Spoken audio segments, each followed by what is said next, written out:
অপেক্ষা করছিলেন এই হয়তো কল টাইম পাবেন, কিন্তু তা হলো না।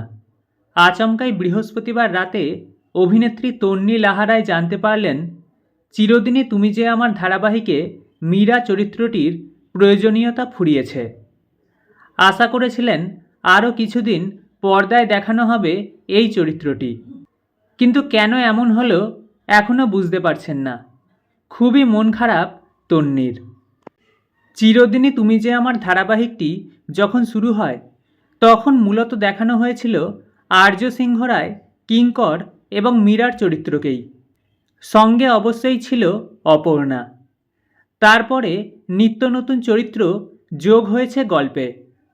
তন্বী বলেন, মীরা চরিত্র নেতিবাচক না ইতিবাচক সেটাই পুরোপুরি বোঝানো হয়নি এখনও মীরার গল্প জানাই যায়নি সেভাবে।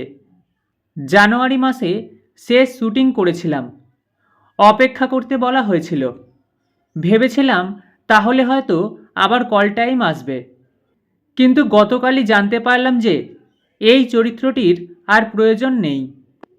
ধারাবাহিকে কোনো চরিত্রের জন্ম হওয়া এবং আচমকাই শেষ হয়ে যাওয়ার কাহিনী নতুন নয়, কিন্তু চুক্তিতে থাকার পরেও এমন হঠাৎ করে শেষ হয়ে যাবে মীরা চরিত্রটা, তা ভাবেননি তন্বী।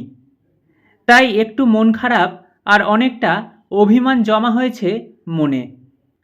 তবে অভিনেত্রী জানেন শীঘ্রই নতুন কিছু আসবে, নতুন চরিত্রে, নতুন ধরনের কাজের অপেক্ষাতেই আছেন তন্বী।